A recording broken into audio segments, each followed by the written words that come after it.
Welcome to episode 132 of the Sports Geek podcast. On this week's episode, I chat sponsorship and sports business with JW Cannon.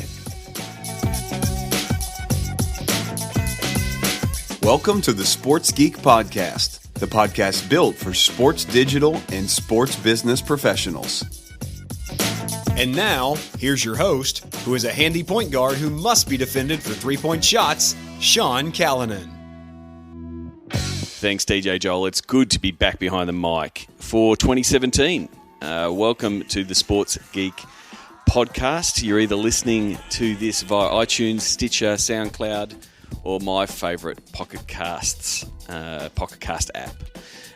My name is Sean Callanan, and you're listening to the Sports Geek podcast. You might know that by now, but if you're a new listener, maybe drawn in via the Sports Geek replay that I did over the Christmas New Year period, welcome to the podcast. Thank you for coming on board.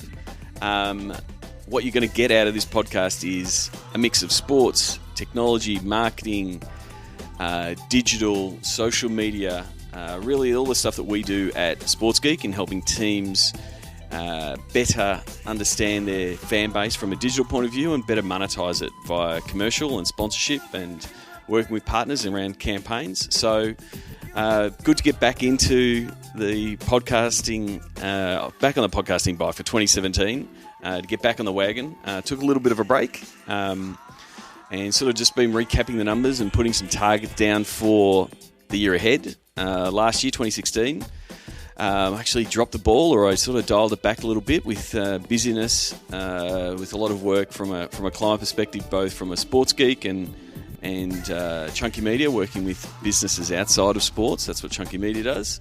So we did 28 episodes last year, which has actually been our lowest in the 4 years that we've been podcasting. So 28 last year, 33 the year before. 2014 was a banner year, 43 episodes. And then last year, in the first year, was 30 episodes. So I'm going to set the bar again, reset. The target for 2017 is 40. That's 10 per quarter. So I'm going to schedule some breaks, especially around travel. This year I'll be going to South by Southwest, and I know there'll be a fair few of you who listen will be there. So I'm looking forward to having a meetup, probably a sports biz Slack meetup for all the people that are in the sports business Slack. So yeah, that's the goal. 40 episodes in 2017, and also I'm going to try. And this is again, I put my hand on my heart, say I'm going to try. And I'll try to get the team to rally around that and hold me accountable to that. But also to be starting to ship the podcast on a regular date. I'm still at the moment figuring out what that date is, but with the team in place, with James doing the editing, Meg managing things from a content point of view, and Jolie coming on board just recently around content, I hope that's going to be far more achievable. So expect it to be a little bit more regular, not as ad hoc as it has been in the past. Now I want to get stuck into the interview and the guest for today. Today's guest is JW Cannon. I've known JW for many years, met him via the Twitter. He runs SB Chat amongst many things, and as well as working in the sports sponsorship space for many, many years. So it was always good to catch up with him. I was lucky enough to meet him last year when he was down here in Melbourne. We had a few false starts in setting up this interview, so we finally locked it in. Recorded this in late last year. So here is my chat with JW Cannon.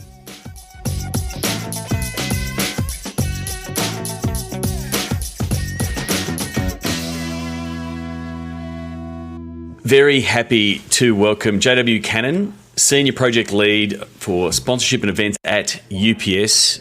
You would know him from Twitter if you are on Twitter. JW, welcome to the Sports Geek podcast. Thank you for having me. It's good to be here. Finally glad we were able to get this done. Yes, and people who do follow Twitter, you're also known as the co-founder of SB Chat with Lou Imbriano and yourself, starting that many years ago. Do you want to sort of, rather than starting with your career, I want to dive in on the SB Chat. How did that come about between yourself and Lou? Well, Lou and I have known each other for going back almost 2 decades from his days with the Patriots, and had lost connection over the years, and of all things reconnected through the wonder of Twitter, which, you know, as you're well aware, has a really strong base of sports business professionals that are active in the space. And one thing we noticed at that time was that there were a number of people out there spewing off advice, talking about their experience in the industry, and frankly, just offering really, really bad advice and selling snake oil, to the point where we said, you know what, there's kind of this dearth or there's an information gap with the young people in the industry and the veterans, and there's not a really good forum for young people to kind of participate and learn from those who've been around the block. And frankly, they're getting bad advice from all these other people. And so we decided to start up a Twitter chat with the idea of including folks that are just starting out in their careers, who may still be in college, all the way to the vets, to have an open conversation about what's going on in the industry, career advice, et cetera.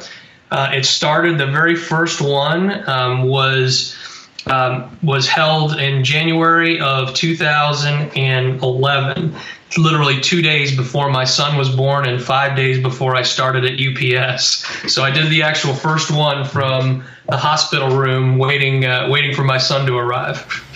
Yeah, and the good thing about SP Chat, and I tune in on occasion because it's like Monday lunchtime in Australia, because you run it Sunday night in the US. It is a bit of appointment tweeting, so to speak. Tune in. This is when we do it. It's fast paced. You answer the questions. If you're not sure, you can participate by consuming and listening in, and then once you feel the flow, everyone can sort of get involved.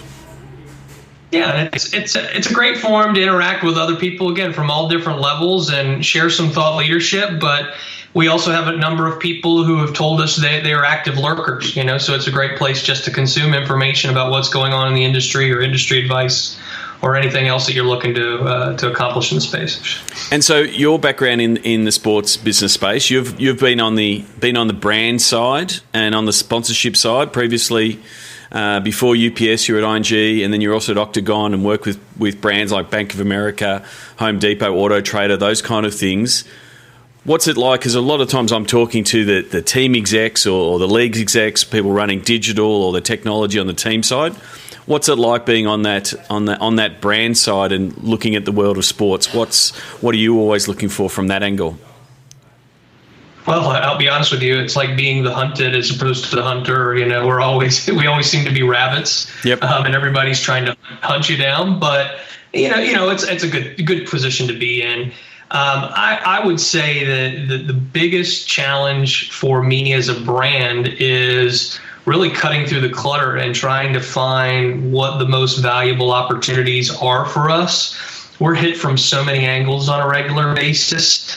It's really, really hard to keep up with the volume. And at the same time, that's not our only job, is to review new opportunities. It's to leverage what we already have existing. And so the biggest challenge for me, I think, is really trying to find that balance of, all right, how do I maximize what I already have with what's on the horizon and what opportunities exist for us that we should be taking advantage of.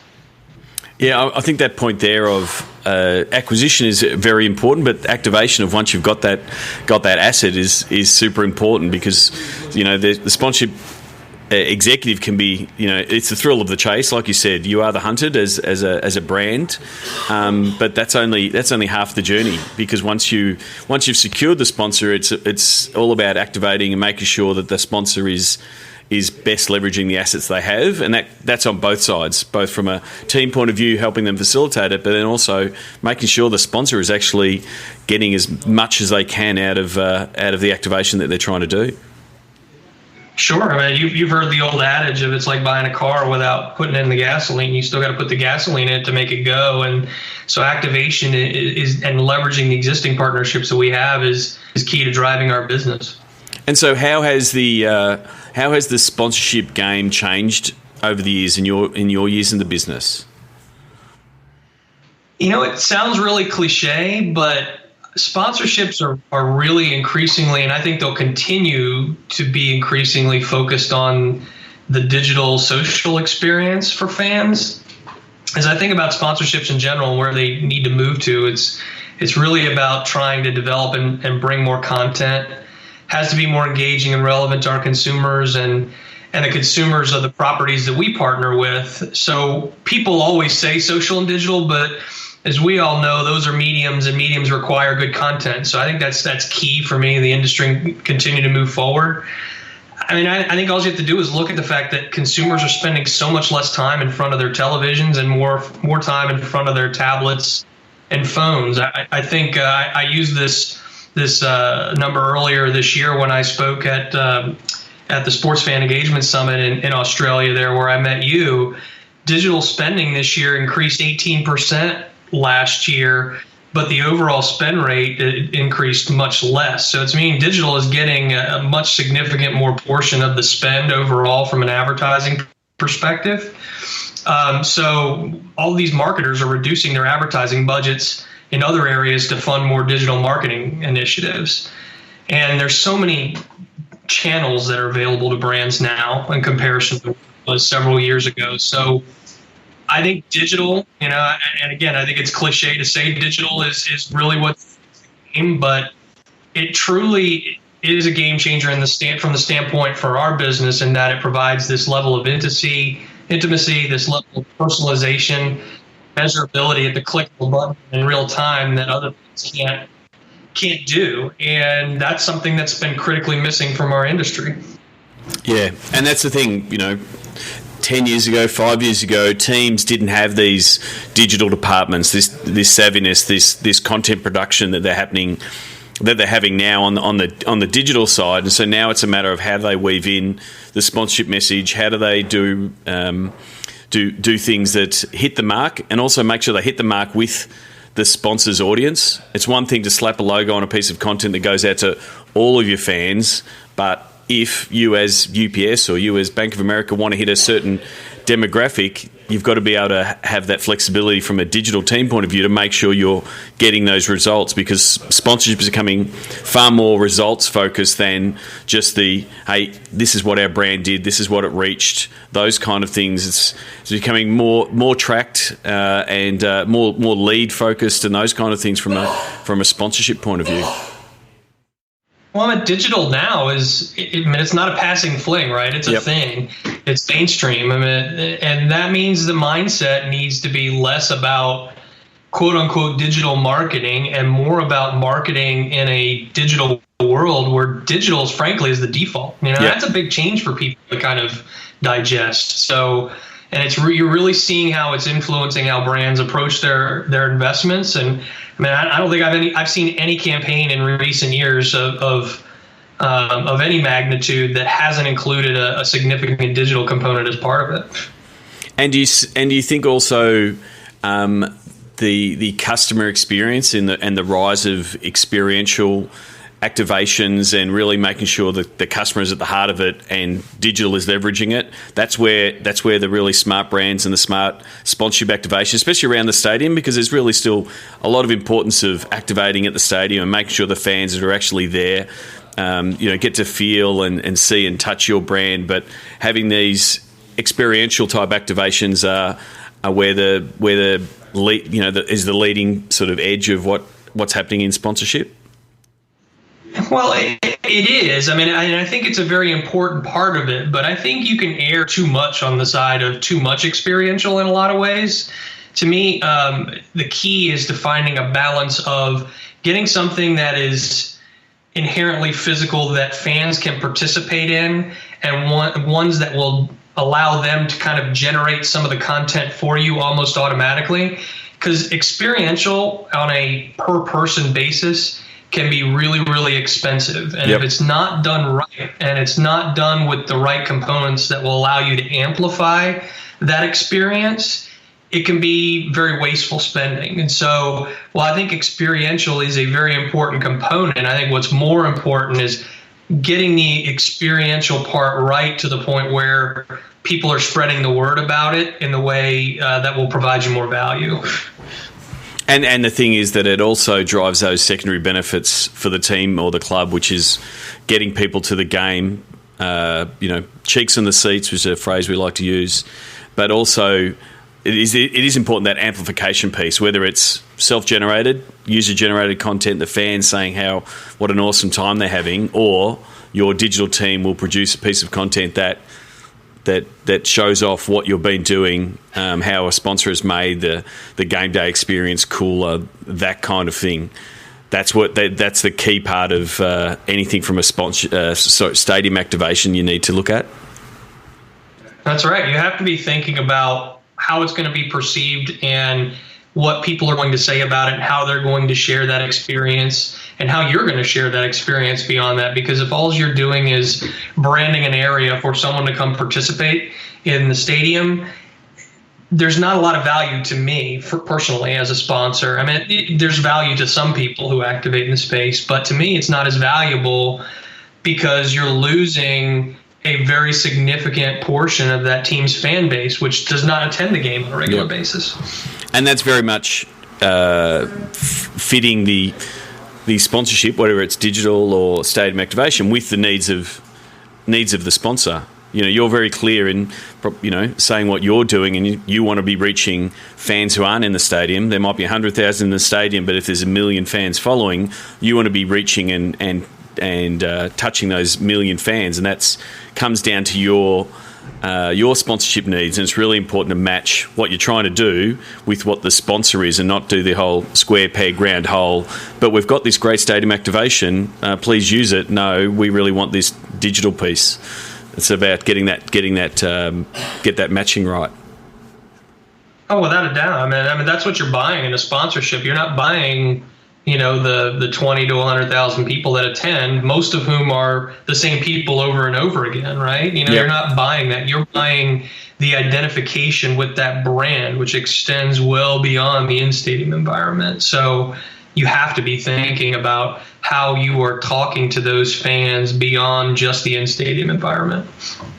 So recently I had a chat with John McCauley, who used to be on the team side, and we discussed how many pitches he would be getting constantly from technology vendors trying to pitch into the team. Now, you've talked about being the hunted, and you would have seen a lot of sponsorship proposals and pitches come through your inbox and land on your desk. Is there any do's and don'ts? Is there something that you see if you open up a proposal and it has something, it's automatically, you don't get to the second page, it's automatically in the bin? And what are the things you look for that say, well, this person's going to get a call, this makes a lot of sense to me? What are some of the do's and don'ts for the sponsorship executives out there when you're pitching to a brand? So you're looking for the rabbit to give away its secrets of how the hunter can find him? I was seeing if I could get past you there, but damn smart rabbit. But so at least give us some of the tricks or some of the tips of some of the bad ones, because I'm sure that you've seen a lot of bad ones that you just go, they don't even, you don't get to the second page. But some of the things of the good and the bad. Sure. We get hundreds of proposals a week, so I got a really broad base to kind of choose from. And if I didn't have a day job, I could probably create one just responding to inquiries. But in all seriousness, though, the key to success with selling partnerships is understanding what the buyer wants to accomplish and showcasing how what you as a property have that can help that sponsor reach those goals. I think research is a really key component in understanding this. And I always say that if you want to know what's keeping me up at night, for example, just read our earnings reports, right? Research what's going on with the company. And it's apparent within 30 seconds, the folks that have done their research and understand what we're trying to accomplish. And they may not get it right on the nose, but it's very apparent, at least the folks who have taken a little bit of a deeper level of an approach to try and understand what we're trying to accomplish. And while I always follow up on the proposals I personally receive, maybe not always right away, but the ones who show through their pitch that they have a mechanism for helping me meet my business goals are the ones that I look to learn more from. Yeah, and so because it's not about you. From a sponsorship executive, it's not, hey, here's all the things that we've got, here's what you can do with your brand. It's really understanding, and one of our clients did a really good job in renewing one of their major sponsors, and it was all data-based. It was all how they knew their customer and why that they could deliver for them. And it wasn't traditional in here's the signage and here's what the jersey sponsorship's worth. Yes, that was part of the proposal, but the main crux of it was that they knew exactly. They knew a lot about their customer and they knew what they were trying to drive for. And it's the importance of data. I think over the past 10 years, and the fact that sports teams are now getting much savvier, the sort of the money ball, the data analytics that they're getting from both their own fan base and their social fans, it's exceptionally powerful in the right hands when you're going back to your sponsor. Well, and I think at the end of the day, you want to try and combine that and harness that data that you have as a property and match that with the data that the sponsor has on their side and fuse those together. And to do that, it requires somebody looking beyond just a quick Google search of what UPS is doing in the sponsorship space. You have to kind of go deeper, read trade publications, look at blog posts that our company is posting, read our annual earnings reports or our quarterly earnings reports and those sorts of things. And you can start to pick up on trends. If you start to research all of those things, you can start to pick up on trends about what's important to us as a business, because at the end of the day, the sponsorship group at UPS is a microcosm of the broader organization. So our goals mirror the broader organization's goals. And that's what keeps me up at night is trying to further those goals. And you need to understand those when you're trying to sell us something. So that's the team. So what about yourself looking at trends and the latest things happening in the marketing space or the sports marketing space? Is there things that you go, I'm looking what's happening over there and that's catching my eye, and that starts leading you to where you want to go? What are some of the marketing trends you see yourself and you see sponsorship overall sort of moving towards, sort of extending apart from you were saying before about digital and social? Is there anything else out there that you're sort of saying that's where the attention of the people are going? Because pretty much that's what you're chasing down. Yeah, a big trend now is to talk to people on a one-to-one basis, to consumers and fans, whether that be through social or other messaging platforms, connecting with them and connecting that to an experience. I think that one-on-one interpersonal communication is really key to not just sponsorships, but to marketing overall. That's a trend that's going on. How do you talk to individual consumers and their individual needs? I think branded content, everybody wants it, and they want it to look authentic, but how do you have branded content without it looking like branded content? That's a big question that we're all kind of answering.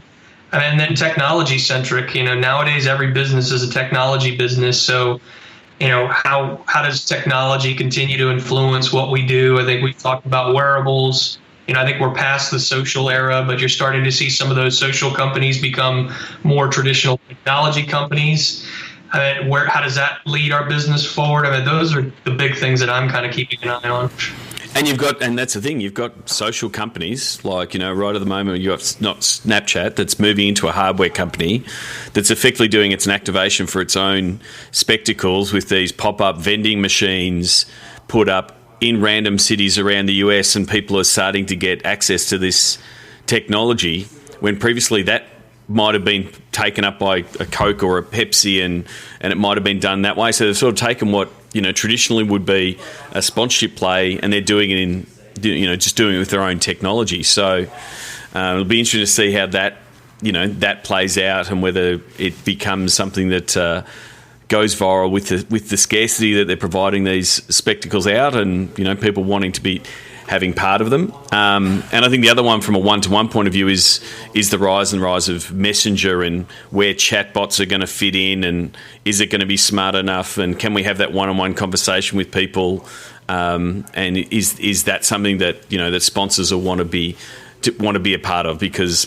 people are answering messages far more frequently than taking over the SMS and that kind of thing. So I think those two things, the one-to-one, that's where the Messenger chatbots, whether it's WeChat or whether it's Facebook Messenger, I think that's something that's still evolving over the next couple of years. Yeah, I think one thing that marketers need to be careful of in that trend is looking at it as how how do I as a consumer want to be marketed to. It's not really about how do I want to be marketed to, because I don't think any consumer goes out there and actively says, I want to see ads thrown my way that are more relevant to me. It's all about the experience and how you make the experience more relevant to them. So I think you have to kind of take that approach, almost flip it on its end. And naturally, how you market to them comes more naturally out of that. But I think you have to put yourselves in the fans' shoes first before thinking about how marketing to them. And I think a lot of times marketers sometimes fall in the trap of doing the exact reverse. Yeah, they see the new technology. I mean, I think over the last sort of 12, 18 months, we've sort of had that awkward baby giraffe walking experience with beacons and notifications where it's, hey, look, this is a great tool. We can buzz people as soon as they walk past. And, yeah, the evil marketer that sits on your shoulder says, yes, we're going to buzz them every time they walk past, when really what you should be doing is, what can we notify them with that would add value to them, not market to them, what would add value. And it might be a special, special video that's unlocked because you're in a certain part of the stadium or something along those lines. I think we have to look past the bells and whistles of the new technology and then look at it like completely what you just said, from the fans' point of view, rather than, the evil marketer on our shoulder, which we all have, because we can just do the straight line and go straight there, but it's not going to get the results we want. Very true. So we did start the chat with SB, with talking about SB Chat, and Twitter at the moment seems to be waxing and waning with all the reports, whether it gets sold, whether it doesn't get sold. I recently spoke to Ian Padgham, who's a big star on Vine, and then a week later they've shut down Vine. Do you have a take on where do you think Twitter may end up? Where would it be in 12 months or maybe 2 years' time? I'm still a big believer in Twitter as a growth platform as is. I still think I think they've made some very wise investments into live broadcasts, which I think will really differentiate it from some of the other providers and being able to own that content and distribute it through their channels.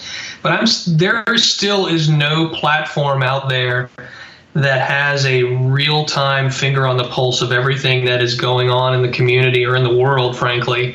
At any given time than Twitter does. With all the algorithms that Facebook and Google Plus and the like all have in place, it tends to water down the real-time element. And I think Twitter is still the one that has that real-time element that everybody can participate in that nobody else can replicate right now. So I'm still a big believer in the platform. I think their shift to media, it's still to be played out. I mean, with their NFL coverage and picking up events, and even the slight tweak of making a big decision about Vine, renaming themselves to be a media platform, not a social network in iTunes. I think they're slowly making that pivot. They're still very much the live pulse. And I think doing things like just recently doing things around the abuse problem that is a big problem for a lot of people. I think that's a big win. But it's just a matter of, for mine, like if they've got to start getting, and it's always been a problem, the first time experience. Like you and I have been on Twitter for 7-8 years, I don't know, whatever it is now. So we've got that history of seeing it evolve, seeing some of the pieces, retweets and how they came about, and hashtags and Twitter chats and how they worked, whereas a lot of people still are just sort of consuming it, doing a lot of lurking and not quite sure how to have that interaction. And I think once you do lock in with a couple of people and you know them and you have conversations and you follow them, and like that's when Twitter is at its best. And I think there's got to be some secret sauce, or someone's got to have something to say, this is how you can go about using it. Yes, you can dive in to watch an NFL game, but yeah, if they can get that conversation going again, and having that banter backwards and forwards, I think that's the key to success. And I think the attraction that Twitter had, trying to follow the celebrities and having everyone follow the celebrities, I think, to me, the success and the value of Twitter is the connections you make with people. Some of my best friends now are ones that I met on Twitter, and same with a lot of people that I know in the US and the UK. It was all via Twitter, and I think if more people have that kind of experience, they would be better. They'll be far better off. Well, without a doubt. I mean, you and I would have never met without a tool like Twitter in place. So I agree 100% with you. I think Twitter, like a lot of companies that have gone public before it, have to a certain degree fallen prey to how Wall Street works, right? Which is always demanding this constant growth. Whereas Twitter's experienced, modest declines or modest growth more recently. That doesn't sit well with Wall Street and people who are trying to make money. They're always trying to look at what's the next big thing for you. And I almost think, to a certain degree, Twitter is okay just where it is. What if X million people are that actively engage using the platform is okay? If you have modest growth beyond that, I personally think that that's okay. But as a stockholder, I might think very, very differently. So I think that they have an interesting dilemma over how to really please that hardcore base that you're talking about, the folks like you and I who have been involved for a very, very long time, and balance that with growth in other areas or within the existing platform to please stockholders. I'm glad I'm not making the decision. Yeah, but that's the thing that's, it does frustrate me at times when there's, great tools that have hang off Twitter that, like I use a tool called Nuzzle that effectively sends me an email of all the best news that all of my Twitter followers have tweeted. If it gets tweeted multiple times, then it bubbles up, and it's right on the money. I read nearly every article that comes from it. So there's so much of that rich data there for Twitter to use. That's where I think the value is, and I still think there's a massive opportunity to actually reach out and connect with people on that one-to-one level. Like you were saying before, that's the opportunity. Early on, it's always been the opportunity. There's a lot of work through the thumbs to connect with people, whether it's one-to-one and you want to be you want to be in the sports business, or if you want to have a team that wants to get a better, deeper connection with your fans. There's nothing easier than favoriting all of those tweets and replying to fans and letting them know that they're heard. That's something that I was teaching teams back in 2010, 2011 to say, this is how you build an audience, this is how you build engagement. That hasn't gone away. It's just that you put in that effort, you will get that reward on a platform like Twitter. No, you're absolutely right. And so going back to the sports business, and part of SB Chat is you do have a lot of young people, that are hustling, that are either in college or starting out with their first team, whether it be an intern role or working in a minor league. What do you have as when people ask you what's the best advice to break into a very hard industry to break into that sports business is? I think the biggest thing, there are two big things that I look for in people, and these are the things that I encourage people to kind of refine as skills. Number one is resourcefulness. Number one, your ability, refine your ability to solve problems independently.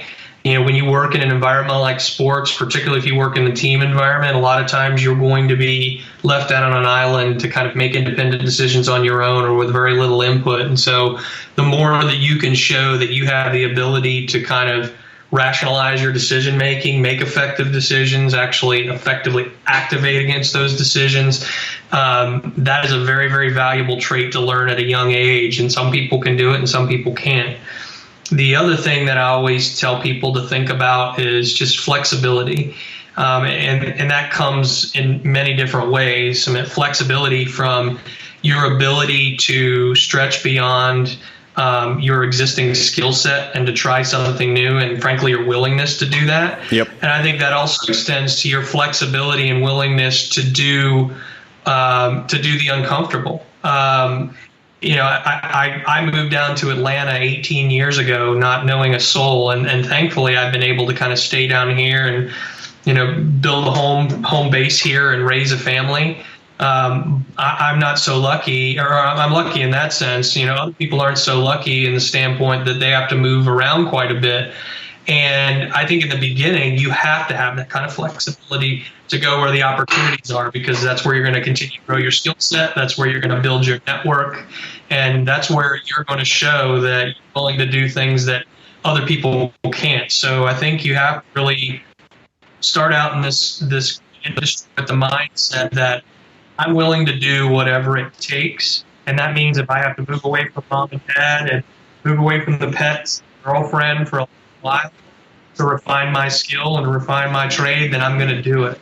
Over time, you'll be able to start to make the decisions for yourself, but that flexibility starting off is key. Yeah, absolutely, and it is very much making sure that you mentioned there your network as you're going from place to place, like that becomes so powerful, every single year. So every time you're meeting someone, whether it be at a conference, at a meetup, online, there's always ways to make positive connections, and you never know when they'll pay off down the track. You're absolutely right. So we're going to close with the closing five. Do you remember what the first sports event you ever attended was? The very first sports event that I attended, I don't remember what year it was, but my family's had season tickets to the Washington Redskins for over 80 years, and it was a game during one of their early Super Bowl runs, 82 or 83, that I was able to go with my grandparents and kind of experience the in-stadium environment for the first time. And while the experience has changed a lot over the years with that particular team, I will never forget kind of the smell of the air and the feel of the crowd and seeing the stand shake. I mean, it made me want to come back for more, and I did many times. And you would have been to many fields and many different stadiums. Do you have a favorite food memory from a sports event? A favorite food memory, I don't have a favorite memory per se. Yep. But there is not a single sports event that I go to that I don't get a chili dog and a beer. So how about we start with that? You can't go wrong with a chili dog and a beer. And what's the first app you open in the morning? Feedly, actually. Contrary to popular belief, it might be Twitter. Feedly is an RSS reader. I have over 1,200 different feeds that I kind of filter in, that I look through to read my news, to read what's going on in Twitter, to read on what's going on with a number of different industries that I leverage for content. That's the first app that I open, and the last one I open at the end of the day too. Yep. RSS, that's very old school of you to be pulling in feeds from everywhere. I think it is a bit of a lost art. I was using Yahoo Pipes for a long time to pull in a whole bunch of different feeds and mash them all up into one giant feed, but unfortunately it was stopped. But I love that personal curation. I think it's one of the. It's if you can build up your own personal curation system, and it's different for everybody, it's a really great way to stay informed.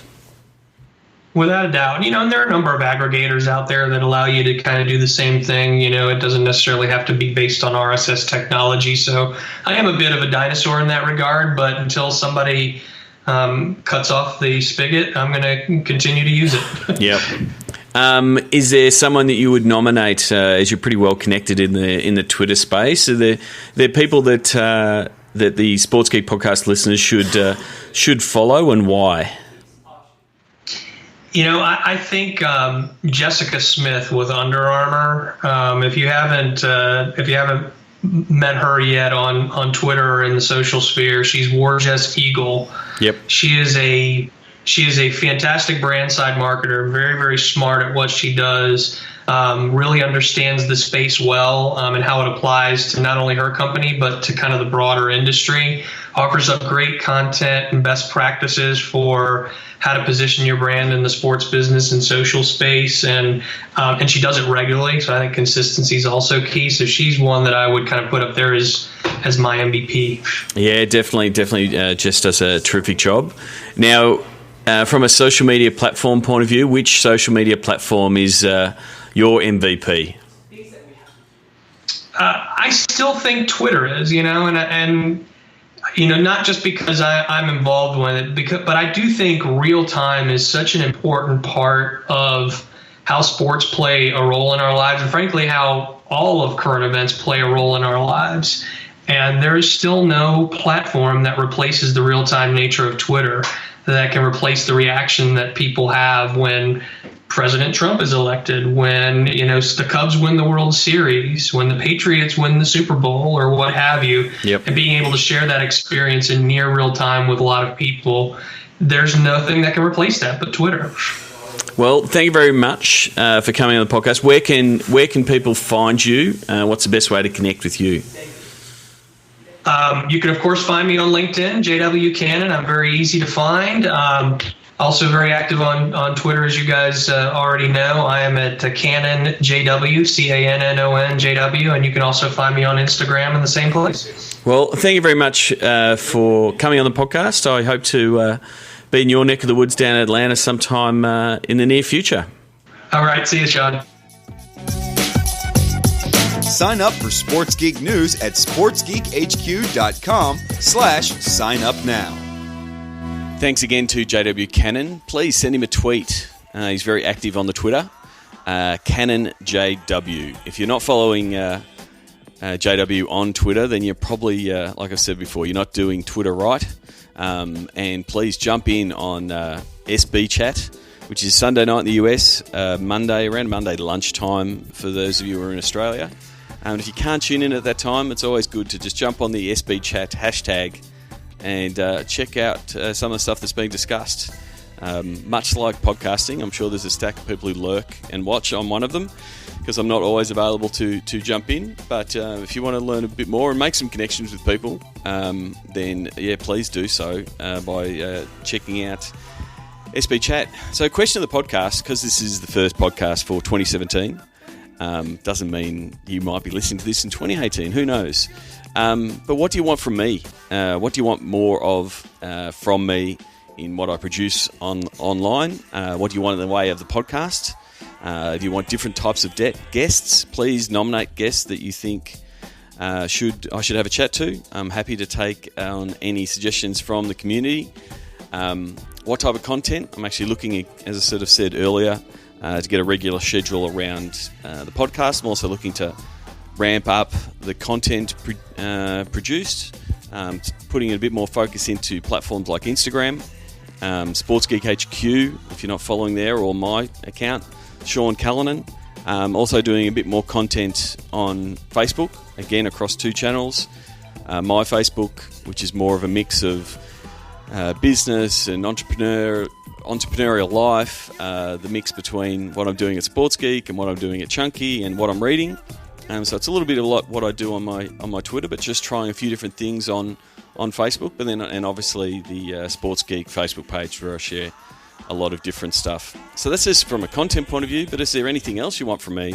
Do you need help with your digital strategy? Do you need some workshops to help your team realign what they're trying to do? Do you need an in-season review or an out-of-season review to sort of take a step back, a fresh set of eyes and ears to look over everything and listen to what you're trying to do?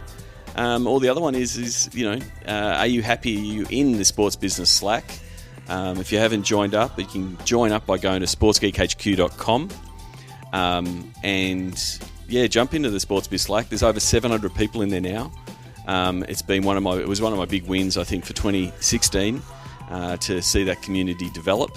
I'm really taking on board your suggestions. So the many means possible, you can send me an email, sean@sportsgeekhq.com.